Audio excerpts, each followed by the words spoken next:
Бәріңе сәлем. Сендер бүгінгі видеодан UTM метка деген не және оның қандай қызмет атқаратынын үйренетін боласыңдар. Өткенде мен сториста UTM метканың қандай функция атқаратынын білесіздер ме деген опрос жүргізген болатынмын. Сол кезде 75% адам жоқ деп жауап берген болатын. Енді бүгінгі видео арқылы біз сол олқылықтың орнын толтыратын боламыз. Жалпы UTM метка дегеніміз ол әр профессиональный таргетологтар, контекстологтар қолданатын құрал. Міне обычная ссылка, UTM-касыз ссылка ол осындай міне қысқа болып көрінеді. Ал UTM-ка қолданған жағдайда біздің ссылкамыз осылай ұзын болып тұрады. Бұл не үшін керек? UTM метка ол аналитика үшін керек. Мысалы, сіз Google-ға жіберіп жатсыз рекламаңызды, Яндексқа, YouTube-қа, Target-қа жібердіңіздерге, сонда әр қайсысынан, әр рекламадан қанша заявка келіп жатқанын осы UTM метка арқылы көре аласыз. Бүгін біз осы Target-тің мысалымен алайық.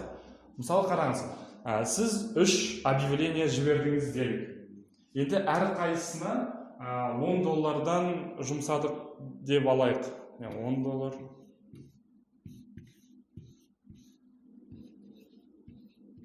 Сонда, мысалы, сіз бір күнде $30 жұмсап, 180 лид алдыңыз делік. 180 заявка алдыңыз делік. Сонда, UTM-касыз мына 3 объявлениядан әр қайсысынан қанша заявка келіп тұрғанын көре алмайсыз, UTM-ка болмаса. Ал UTM-ка болған жағдайда уже әр қайсысынан қанша заявка түскенін таба алатын боламыз. Мысалы қараңыз, бірінші объявлениядан 50 заявка түссін делік, екінші объявлениядан 30 заявка түсті делік, ал үшіншісінен 100 заявка түсті деп алайық.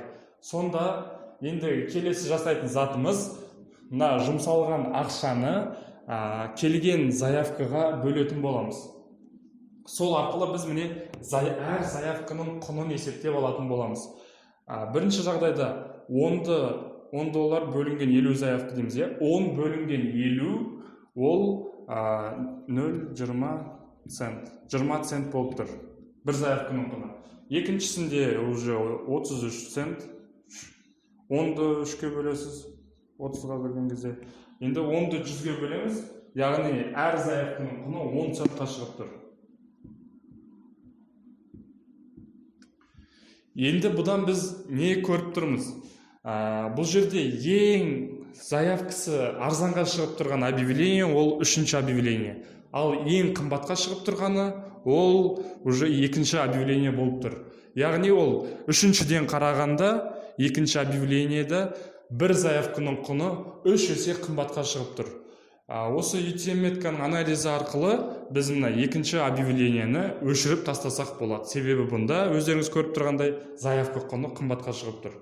Міне бұл ең примитивный, базовый анализ. Тіпті осы UTM метка арқылы, қолдану арқылы анализ жасаған кезде осылардың ішінен әр объявлениядан қанша адам сіздің продуктыңызды немесе услугаңызды сатып алғанын қарасаңыз болады, тапсаңыз болады. Жаңа айтып кеткендей, бұл тек қана ең базовый уровень ғана. 90 ауыз сөздің толықтай түйіні, әр профессиональный таргетолог, контекстолог UTM метка деген не екенін, оның қандай түрлері бар екенін білуі керек.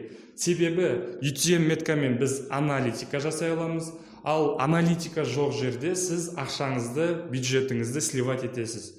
Ол бюджетті құрдан құр кетірген сізге де ұнамайды, және сіздің клиентіңізге де ұнамайды. Сол себепті UTM метка деген не екенін, қандай түрлері бар екенін тереңірек изучать етіп, анализ жасап үйреніңіздер.